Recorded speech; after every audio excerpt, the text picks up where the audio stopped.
For the first time in the flesh, WRAL Triangle and 2. I'm Mark Bergen. He's Luis Fernandez. Hey, everybody. Luis, we have a loaded week Yeah, in the sports department. indeed. And we're going to start with Panthers training camp. Starting this week, Bryce Young and the rookies are already there. Veterans report later this week. Yep. How many different ways can we talk about Bryce Young is really the big thing? It's the limit does not exist. I think ultimately. No, it's super exciting. I think it's whenever training camp starts, it's like when it feels like it's finally actually here. Like you can actually visualize and materialize what the season is going to look like and what it's going to be like. And so for the Panthers, that means Bryce Young and what comes with Bryce Young. And I think for the Panthers, they're hoping it's a lot of success. How many different ways we can talk about Bryce Young? Now, the battle with Andy Dalton, you're somewhat of an Andy Dalton truther, Lewis. I'm going to put that into existence. But really, to me, it's the development, how many reps he gets for the first preseason game. We got 3 of them. If he's out there as the starter, but ultimately it's going to be week 1 against Atlanta. Who's out there on September the 10th, whether it's Young, whether it's Andy Dalton, who's entering his 13th season as a pro. It won't be Andy Dalton. I think we can just say that right now. They've talked about him wanting to be QB1 and him being QB1 and all that stuff. So I think it's going to the only way it's not Bryce Young is if something goes incredibly wrong in the preseason. So I think it's going to be Andy. And I think the thing to watch for in the preseason is going to be, well, who even gets these reps? Because I don't think Andy really needs to get any reps in the preseason, at least in the games. Practice is different. Keep him healthy, because if Bryce Young does go down, then at least you have someone who's serviceable. Yeah. I couldn't help but wonder last year where it's like when Andy Dalton was playing for the Saints, like what he had on the new coaching regime there, because you had Jameis Winston waiting in the wings and a team just settling in mediocrity in the post. And now they have Derek Carr. And so I look at this on the whole, in all seriousness, Lewis, all jokes aside. Look at the division. Derek Carr is probably the best quarterback. Kyle Trask and Baker Mayfield don't strike fear in me at all from the Buccaneers standpoint. And the Falcons with Desmond Ridder and Taylor Heineke as well. I think from the jump, Bryce Young can be the second best quarterback in the division from week 1, from the start. And so if that's your baseline, how quickly can he ascend to be, look, if the Panthers are 500 again, they could very well win the division, because we saw it was a weak NFC South a year ago. And if you just look at the quarterbacks, it's a simplistic way of doing this. I think the Panthers have a shot to contend in the division itself, one of the weaker in the NFL. I mean, the division is not going to be good. I think that's probably fair to say. You're polite. Well, you're polite. So here's my thing. I think that the Saints are going to be a lot better than people expect, because I think Derek Carr is a good quarterback, and that team is like very solid besides what their quarterback play was last year, and Andy is like a solid backup. He's like a good, at this point in his career, break glass in case of emergency type guy. Okay. Because here's the thing with Dennis Allen and company over in New Orleans, you have a quarterback who is in your division. Yeah. In your division, Lewis. So that's where I push back. I know Andy Dalton's been your guy from all his years in Cincinnati, but to have him for mentorship for Bryce Young, that I'm cool with. But if Bryce Young's not ready to go right away, and we're going to talk about the Madden ratings, I think we talk about the stud offensive line that the Panthers are going to need to have and put Bryce Young in a position to succeed. I think they have that. So if Bryce Young's ready to go, and if it's even marginal, let's see what the rookie can do point blank period from the jump. Yeah, no, I agree. I think that's what's going to happen. I think it's more of just like setting the expectations for the Panthers, right? Like this team was below average in a bad division last year. Okay. So that you've got that in and of itself. And I think that the Panthers are going to probably have to find their way a little bit. I don't think that from the Panthers perspective, I don't go into the season with the notion that, okay, make the playoffs. That's what's cast to happen. It's almost like wins and losses are out of the picture because it is a developmental year. You want to see what happens. So if you get the wins that go with the team getting better, that's gravy. But the team has to actually get better. And sometimes that doesn't always translate to wins. Okay. This is a good segue. Because top storylines for the Panthers with training camp. Bryce Young is going to be the clear-cut number 1.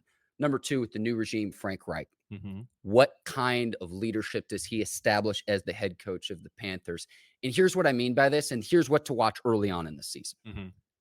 the sideline tells the story all the time of, is the team bought in?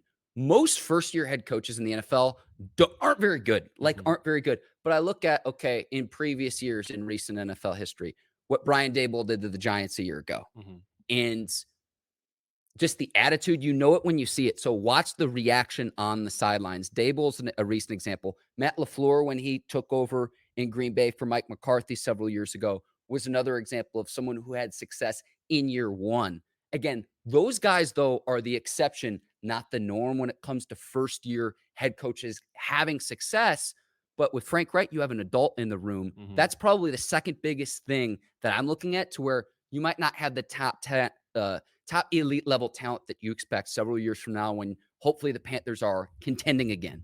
Yeah. But that's what I'm looking at. That's my second biggest storyline this year heading into training camp. Yeah, I'm curious to see what the coaching staff does in general, because I mean, it's having an adult in the room is huge. Frank Reich obviously like has the experience just from a head coaching perspective, being in Indianapolis, coordinator roles. His coaching staff is very impressive on paper. So how does all of that translate? And because it's at this point, right, it's about the actual play calling that you're going to be seeing offensively and defensively. And it's also going to be about the development, because there are young players on this team that have to be molded into what you hope they can be. Number 3, who pairs opposite Brian Burns? So listen, if you're Scott Fitter, if you are David Tepper, hello, nice to see you here on WRAL Triangle 2. Lock Brian Burns up long term, but who pairs opposite him? Because if Burns is going to attract the attention of an opposing offense, if you have to double team him, if you have to chip him, if you have to keep a running back on your hip in a shotgun formation from an opposing offense, you're going to have to slow him down. And the Panthers, by all reports last season, turned down not 1, but 2 first-round picks for Burns, by all reports. So if you're going to keep him around in Carolina, keep him happy, lock him up now too, because the salary cap is only going to continue to skyrocket. Well, I don't think that's I don't think the issue with exactly what you detailed there, right? The fact that they had so many opportunities to trade him last year and they didn't. It's not a matter of if, it's a matter of when for Brian Burns. But also part of that is that gives the Panthers a little bit less negotiating, backing, if you will, because Brian Burns knows that they want to keep him. So I think it's going to get done. It's going to take some time. And that defense in general is going to be in a bit of a transitional phase, just because of it's a new scheme that they're going to have to not only learn how to execute well, but also adjust their personnel to match what they're trying to do. But I mean, you know what you're going to get out of Brian Burns, and I'm excited to see what he can do. Just this year in general. 2 other things. We'll go skill position players. I'm going to go offense first. Who other than Miles Sanders steps up as a playmaker on this offense? You get Hayden Hurst in the offseason. I know Adam Thielen has been a reliable target. Thielen's production's not quite at what a number 1 has been traditionally. Still been a very productive receiver in the league. But that number, the receiver 2 and 3, you bring in Jonathan Mingo from the draft, DJ Chark, Terrace Marshall. Who steps up as a playmaker on offense? That's one thing. We'll go to defense in here in just a second. But any thoughts you have about the receiver and the skill position players on offense, Lewis? So I've seen a lot of lists kind of circulating in NFL circles talking about let's look at the best offensive line groups, the best running back rooms, the best receiver cores. And the Panthers are consistently in the bottom 6 of receiver cores. They're consistently ranked as very bad. So with that in mind, I think there's going to be plenty of opportunity. Because you don't really have a bona fide number 1 guy. Because when you go through the list, right, you have to, can Adam Thielen maintain what he's been in the past? He's getting older. He's had some health issues, things like that. He's not lining up opposite Justin Jefferson anymore. DJ Chark, who, if DJ Chark can return to what he was when he was a Pro Bowler, that's great. But he's been dealing with those ankle injuries. It sounds like he's getting healthier in terms of his ankle. Jonathan Mingo, I think, is someone who has to, early on in his career, is probably going to have to be schemed into the offense a little bit more, let him continue to learn and grow. Terrace Marshall Jr., I thought had some really good moments last year, but even though it's a number 3 type guy on a bad team, I don't know. I do know that they're going to need someone to step up, because if you want Bryce Young to have success as a rookie, he has to have consistent targets. He has to know where people are going to be, and he has to be able to get guys who are going to be open. It doesn't matter if your offensive line is good if your receivers are never getting open. We'll go to the offensive line in a second because we are going to talk about the Madden ratings. But then defensively, can Jaycee Horn stay healthy? When he's been on the field, he's been a productive player. But when you're trying to slow down high-flying receivers in the league and look across the division, I think of a guy like Mike Evans in Tampa Bay that you're going to have to try to stop. When you're trying to slow down high-flying offenses, you need a stud corner to take them out. Can Jaycee Horn stay healthy? That's another thing to where it's like, let's get between now and week 1 with him healthy on the field, because when he's been out there, he's been very, very good player. He hasn't been healthy, though. That's really the big thing. Yes. Do you want to go to the Madden ratings? Sure. Let's touch on them. So we'll go back to Bryce Young, 74 overall. He's ranked higher than both Brock Purdy and Kenny Pickett, two decent quarterbacks in the league. Now I look at, the other rookies rated just ahead of CJ Stroud at 73 overall, rated ahead of Anthony Richardson with the Colts, and also Hendon Hooker, Will Levis as well, rated ahead of all of those.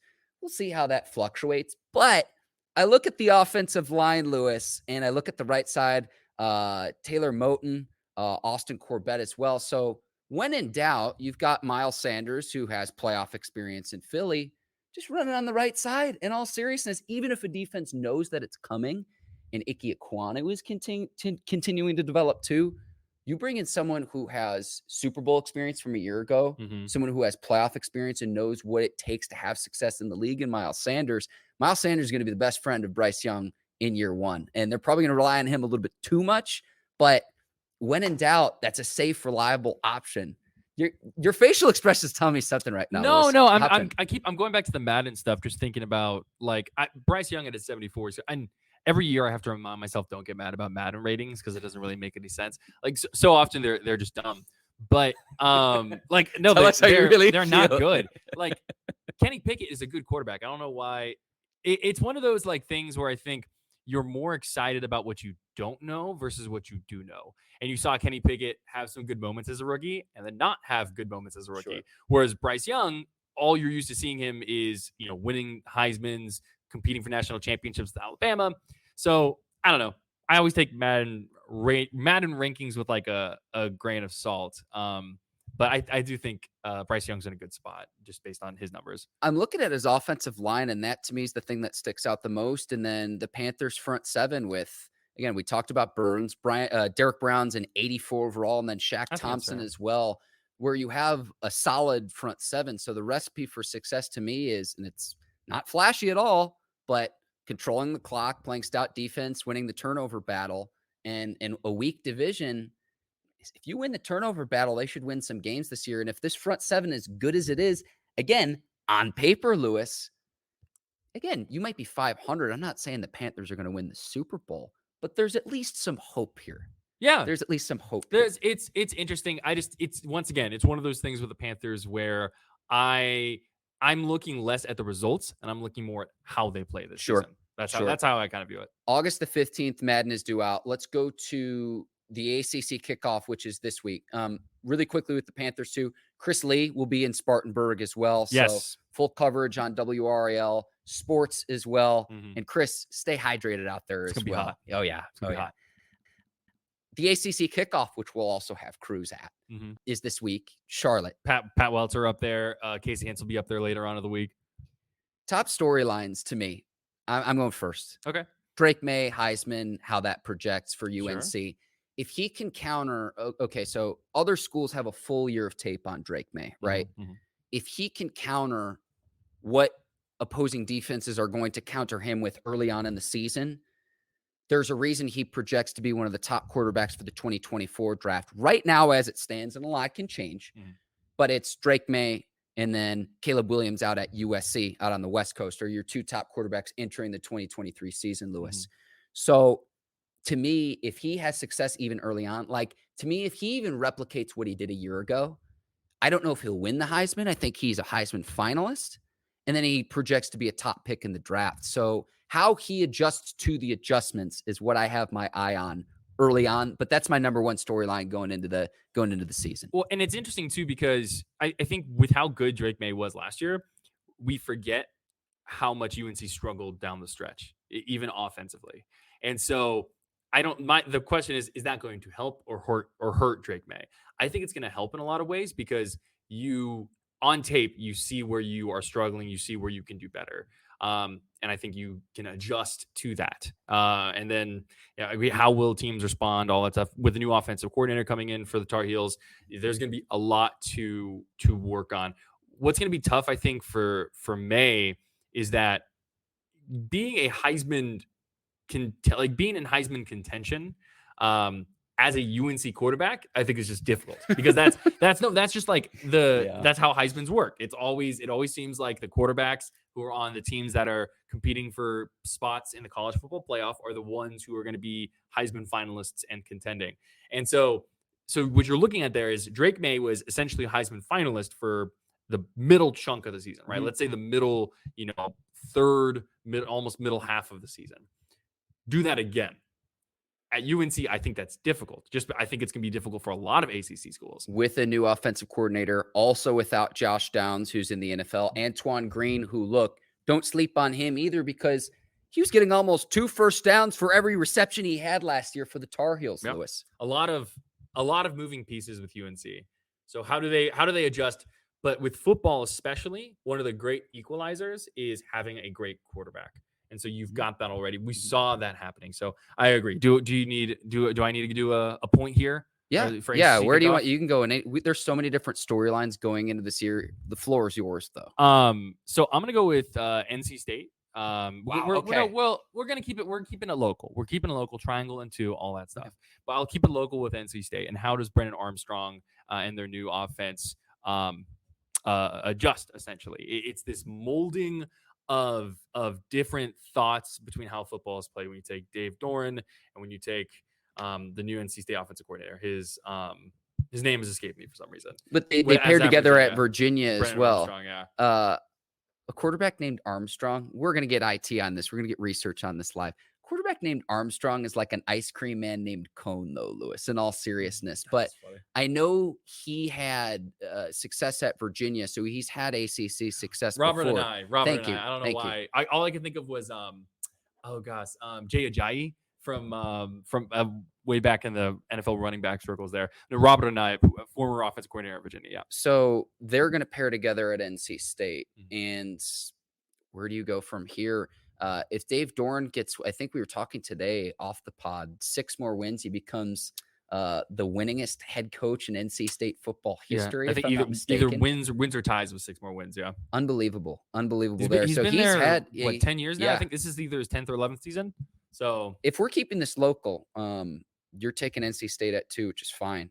I'm going to go with the fallout from Northwestern, and so let me bring in the local tie here because ACC Commissioner Jim Phillips is going to be asked about this upcoming week. Yes. And he's already put out a statement. I'm sure he'll say, citing pending litigation, there's not much I can say on this. Fine. But Northwestern has the vacancy now. They've got an interim in place.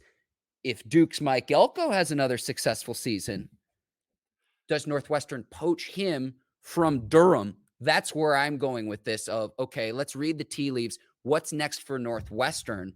A Big Ten school could potentially offer an ACC coach, whether it's Mike Elko or someone else, but Elko had success in year 1. If he replicates that, is there going to be interest from Northwestern or another school that'll want to poach him? So Elko, and this is a bit of breaking news on WRAL Triangle and 2 to happen just before we started recording. Mike Elko has received a contract extension from the Blue Devils. I believe it's through 2029 now, which includes different things that come with contract extensions, different incentives and things along those lines. So in my mind, Duke's already trying to get ahead of a situation like that. I think we've learned, whether it be NIL or whether it be coaches going from one spot to another, there's, things can change, obviously, in the college football world. But to me, that's Duke getting ahead of it because Elko has proven, it's only been 1 season, but what he did for the Blue Devils in that first year is very impressive. So if he does it again, he's definitely going to be getting looks from different places. And here's what you need to do if you're looking at this contract extension. Something we'll probably try to answer here in the coming days with the specifics of the contract is, what's his buyout then? Sure. What does his buyout become to prevent another school from poaching him?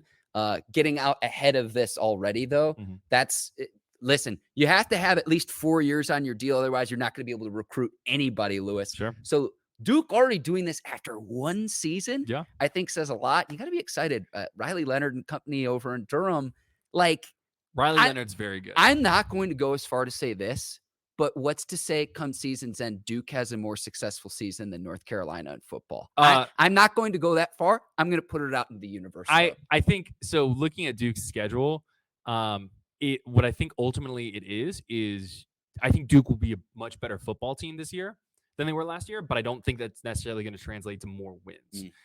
Because their schedule is more difficult than it was last year. They open up the season with Clemson, even though it is, at home. That is nice in Durham. That's where I'm at with Duke football. I think they're going to be better. How many does that translate to more wins? That's my question. But what Elko has done, I think at Duke just in 1 year is very impressive. Riley Leonard's great. They have a lot of potential for sure. This is coming from a UNC grad, ladies and gentlemen. So just want to point that out there. Listen, unbiased capital J journalist. Exactly. Two other things I want to get to really quickly. Sure. Can Clemson get back on top? Cade Klubnik, new era there. DJ Ukulele is gone. So it's Klubnik's roster now. He'll be one of the many quarterbacks at the ACC kickoff this week. So inevitably there's that, because it's like, look, whether we like it or not, Clemson's been the representative in the ACC when it comes to the college football playoff and actually contending for national titles. They've been the representative for this conference for traditionally in years past. So that's one of the ones that I have as well. I know Florida State is still trying to figure themselves out after the transitional period they've been in for a while now. But I do think it's going to kind of come down to Clemson and Florida State. Florida State's very good this year. Clemson is Clemson. They're going to be great. What I'm really intrigued, and maybe this will be another point to build onto this, is what happens with the ACC in the postseason now that there are no divisions. The removing of the Coastal and the Atlantic, it's going to be very fascinating. So with that in mind, if you're listening and you're not aware of this, you're going to have just essentially it broken down based on winning percentage. So there are some permanent teams that everyone plays each year, 3 teams that rotate essentially. So, for example, UNC's 3 are NC State, Duke, and Virginia, right? So you have those constant teams that you're playing every year, and then you rotate. So a lot of it is going to come down to how lucky you get with the schedule. Are you going to be playing a team like Clemson every year? Are you going to play a team like Florida State when maybe they're having a down year? So how that all comes together, and I'm sure it's there. I hope, just kind of for the coastal chaos nature of it, I hope that there is some tiebreaker shenanigans at the end of the year. But it's that I think is going to be where all that kind of comes into play too. I love how you're manifesting this now on July the 24th, Lewis. You gotta do something this time of the year. Last thing as well is the future of the ACC, and how do you stack up with the Joneses? How do you stack up with changing conferences in terms of what is happening with the SEC, what has happened with the Big Ten, the future of that? I try to read the tea leaves as best I can to correctly predict. But to me, at the end of the day, it's a dollars and cents thing. So how do you stack up against the other elite level conferences in college football? And honestly, Lewis, we could talk about this till sundown. Yeah, yeah, absolutely. There's only so much you can do with the grant of rights the way it is for the ACC. You can't. It's if there was a way to get out of that grant of rights with the ACC and ESPN, teams would have done it already. They can't.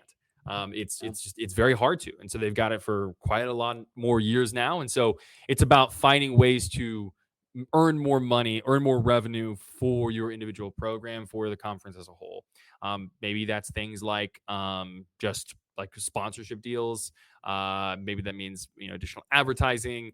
Things like I look at UNC hosting Wrexham and Chelsea this past week. Prime example of some of the smaller things you can do. So really, I think it's going to be that future of the ACC is going to be a lot more about what you're doing in the moment that they are currently in. And then it's so hard to predict what college football is going to look like, even in 5-10 years. Does Congress ever act on NIL stuff? What is expansion? How does that look? My initial thoughts would be that expansion is going to help ACC teams get into the college football playoff more. Because I think the ACC just currently is one of those leagues that can only send one max. Yeah. But at least you're in that conversation, Yeah. whereas you're not in the Power 5, you're in Group of 5, and it's a lot more difficult of a road even to get there. The Big Ten and the SEC are it's the difference between the haves and the have-nots, with the Big Ten and the SEC being the haves, the Joneses that you're trying to keep up with, it's only going to continue to grow. And so you have to do what you can to try and continue to cut at that and to put out good products. Obviously, football is massive for what they want to do. There are also other Olympic sports out there and things like that like conferences like the ACC have a lot of success in. So it's going to be interesting to see how it all comes together. But for now, I feel like the conference realignment kind of question for the ACC is going to die down for a little bit until more starts to actually happen. We've got a lot with WRAL sports coverage. So Women's World Cup, Team USA, Wednesday against the Netherlands. Again, Panthers training camp, ACC kickoff. Just today, we find out UNC and Kansas are going to do a home and home in a few years. Yeah, wild. Then, 24 and 25. Yes. And college game day in Charlotte, the Queen City, North Carolina, South Carolina, September 2nd. Yeah. We're just a few weeks away from football, Lewis. Yeah, I'm very excited. We've gotten through the barren days of summer, the dog days of summer, if you will, and now almost we're so close, and it's almost August, and we're finally at a point now where, sports are almost back, man. Football sports have been here. There are plenty of sports, WNBA, Women's World Cup, all of that stuff going on right now, but we are almost back into the fall, football, all of that. He's Luis Fernandez. I'm Mark Bergen. Thanks for watching another edition of WRAL Triangle in 2. Keep it here, too, because, again, WRALSportsFan.com, WRAL Sports, a lot coming up. Again, thanks for watching. Happy Monday. Enjoy the rest of your week. Started training camp. Football's almost here. See you next time. Until then, take care. So long, everybody.